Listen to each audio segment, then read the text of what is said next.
नमस्कार दोस्तों, ocean network में आपका स्वागत है। चौथे चरण में कल यानी 13 मई सोमवार को 96 लोकसभा सीटों पर मतदान होगा और 3 चरणों में अब तक 543 में से 283 सीटों पर ऑलरेडी मतदान हो चुका है। तो 96 सीटों पर चौथे चरण में मतदान होगा। कुल मिलाकर के इन्हें मिलाकर के 379 सीटों पर मतदान पूरा हो चुका होगा, यानी 164 सीटें बचेंगी जिनमें अब 3 चरणों में मतदान होना है। लेकिन ये चौथा चरण और इसके आगे 3 चरण और, यानी 1 जून तक। इससे पहले ही ऐसा लगता है कि मोदी विरोधी पूरे खेमे ने अपनी हार स्वीकार कर ली है।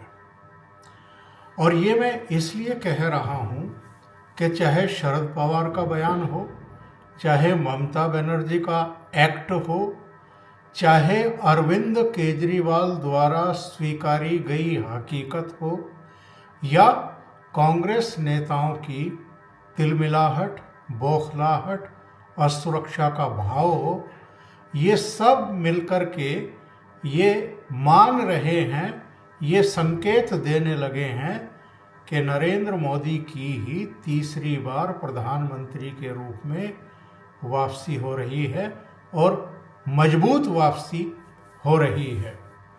शरद पवार ने क्या कहा है? शरद पवार का ये बयान गंभीरता से लेने की ज़रूरत है और इसके इशारे समझने की ज़रूरत है। जो उन्होंने कहा है कि साहब, चुनाव परिणामों के बाद बहुत सारे छोटे दलों का कांग्रेस में विलय हो जाएगा, छोटे दल कांग्रेस में विलीन हो जाएंगे। ऐसा क्यों कह रहे हैं शरद पवार? क्योंकि शरद पवार की अपनी पार्टी टूट चुकी है, उद्धव ठाकरे की पार्टी टूट चुकी है। इसके अलावा देश में जो अलग अलग छोटे दल हैं वो इस बार अपने अस्तित्व की रक्षा के लिए, प्रासंगिक बने रहने के लिए हाथ पैर मार रहे हैं। उनको भी पता है कि ये लोकसभा चुनाव तो एक तरफा हो गया है और वो केवल और केवल खुद को बचाए रखने के लिए हाथ पैर मार रहे हैं।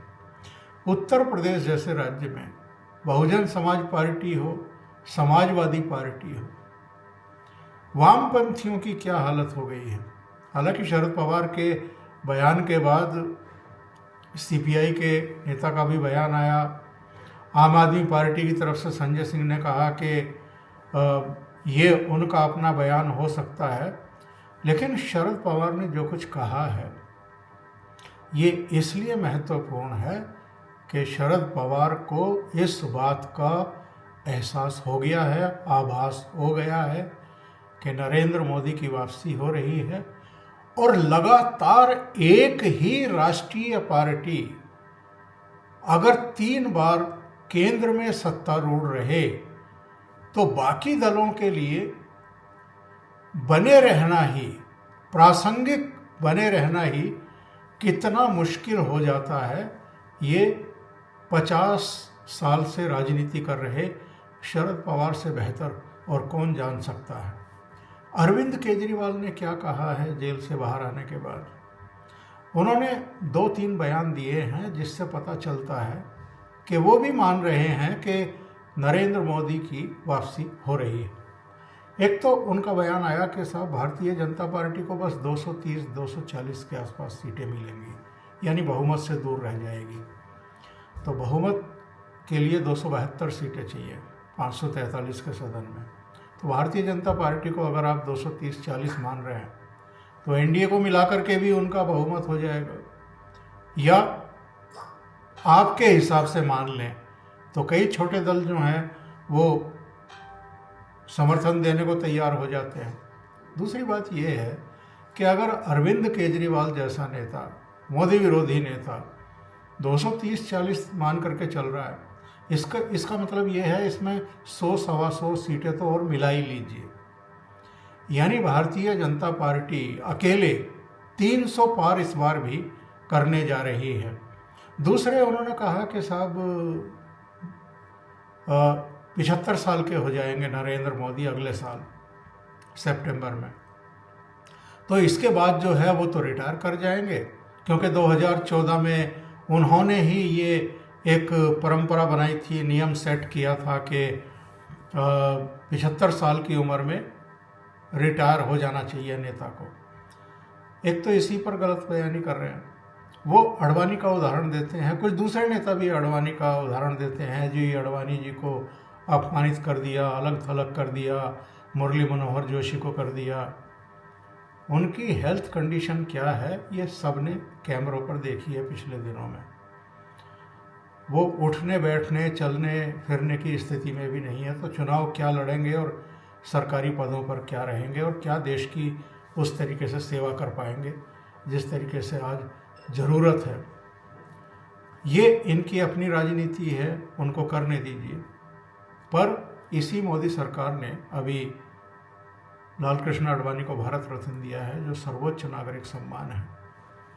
और दूसरी बात ये है कि साहब ये कह रहे हैं कि मोदी जी सितंबर 2025 में रिटायर हो जाएंगे और अमित शाह को प्रधानमंत्री बना देंगे। इसका मतलब ये है कि अरविंद केजरीवाल मान करके चल रहे हैं कि नरेंद्र मोदी ही प्रधानमंत्री बनने जा रहे हैं 4 जून के बाद, और सितंबर 2025 में वो अमित शाह को प्रधानमंत्री बन करके रिटायर कर जाएंगे। तो डायरेक्ट इनडायरेक्ट वे में या नासमझी में, बेअक्ली में अरविंद केजरीवाल कह गए कि सरकार तो नरेंद्र मोदी के नेतृत्व में भारतीय जनता पार्टी और एनडीए की ही बनने जा रही है। दूसरे, ममता बनर्जी, जिस पार्टी का वहाँ थोड़ा बहुत जनाधार है, कांग्रेस और वामपंथी, उनको तो चिमटे से भी छूने को तैयार नहीं है।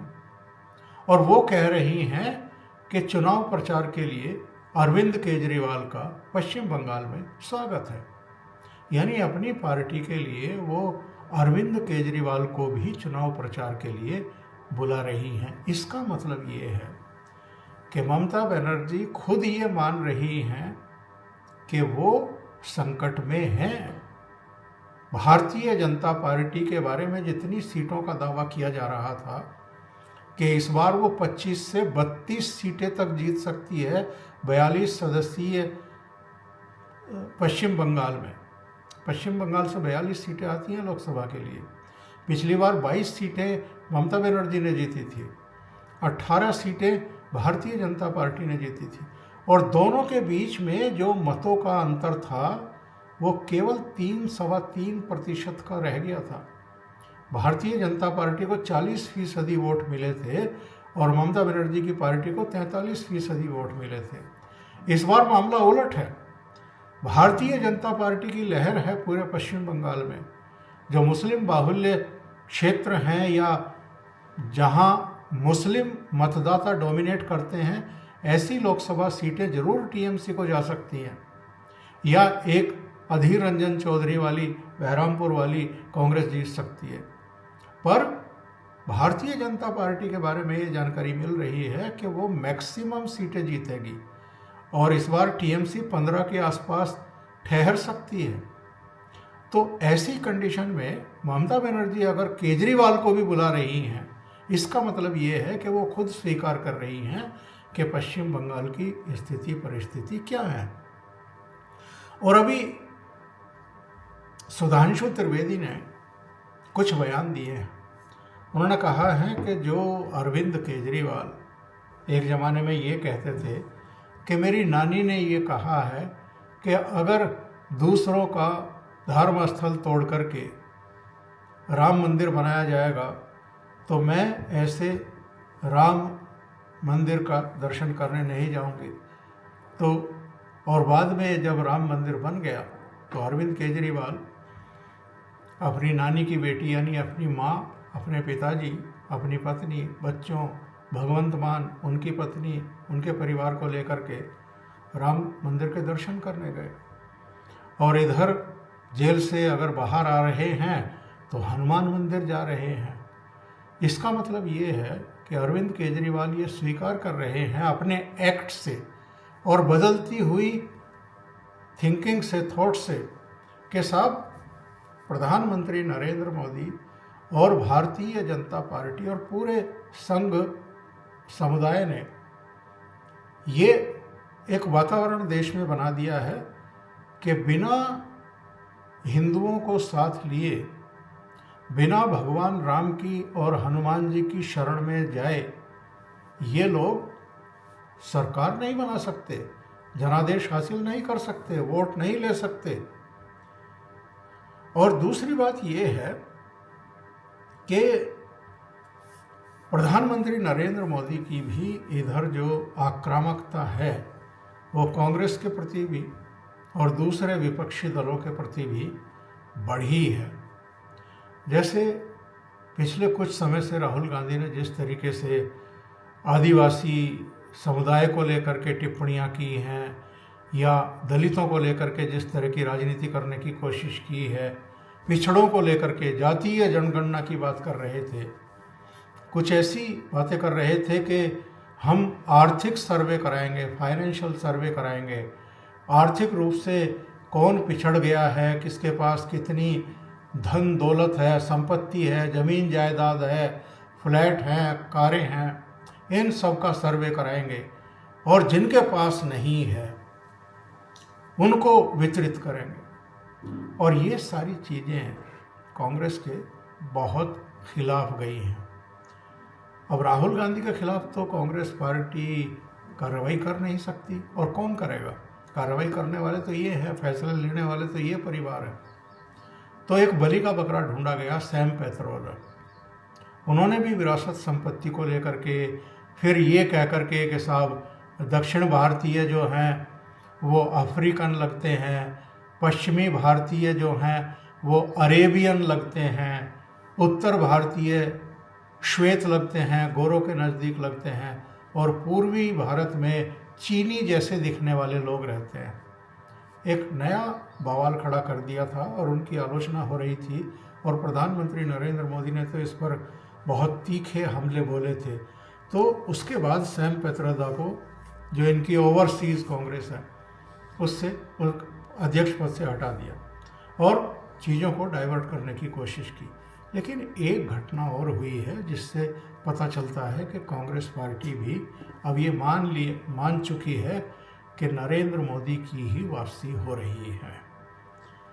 ये लोग विपक्षी दलों का एक प्रतिनिधिमंडल लेकर के पहुंच गए चुनाव आयोग, और बाहर निकल करके अभिषेक मनु सिंघवी ने मीडिया से कहा कि हमारी 40 मिनट तक बातचीत हुई है और 3 चरणों के मतदान का जो कुल प्रतिशत है, यानी टर्न आउट है, कितने वोट पड़े हैं, इसका जो आंकड़ा, सही आंकड़ा, अधिकृत आंकड़ा जारी करने में 10-10, 11-11 दिन चुनाव आयोग ने लिए हैं, उस पर हमने ऐतराज़ जाहिर किया है। और हमें आशंका है कि इसमें कुछ मैनिपुलेटेड चीज़ें हुई हैं, यानी कुछ खेल हो गया है, ईवीएम के जरिए या कुछ और हुआ है। ये जो बौखलाहट है, ये जो तिलमिलाहट है, ये जो इनसिक्योरिटी है, ये बताती है कि कांग्रेस पार्टी सिर्फ और सिर्फ पेशबंदी कर रही है 4 जून के नतीजे आने के बाद अपनी हार का ठीकरा कैसे ईवीएम पर और चुनाव आयोग पर फोड़ा जाए, और जो तीसरी बार नरेंद्र मोदी के नेतृत्व में भारतीय जनता पार्टी और एनडीए को इस देश की जनता का आशीर्वाद मिलने वाला है, उसको किस तरीके से फिर से कटघरे में खड़ा करने की कोशिश की जाए। तो ये सारे तथ्य बताते हैं कि ये लोग भी मान चुके हैं। अभी तो 3 ही चरणों का मतदान हुआ है, चौथे चरण का कल होने वाला है 13 मई को। उससे पहले ही मान चुके हैं कि बाजी नरेंद्र मोदी जीत चुके हैं और ढोल नगाड़ों के साथ उनकी वापसी हो रही है। अभी के लिए इतना ही। बहुत बहुत धन्यवाद। अगर आपको ये चैनल और इसके कंटेंट पसंद आ रहे हैं तो लाइक करें, कमेंट करें, वीडियो को शेयर भी करें। अभी तक अगर आपने ये चैनल सब्सक्राइब नहीं किया है तो सब्सक्राइब कर लें और साथ में लगे बेल आइकॉन को दबा दें ताकि आगे आने वाले वीडियो और उनके नोटिफिकेशन आप तक पहुंचते रहें।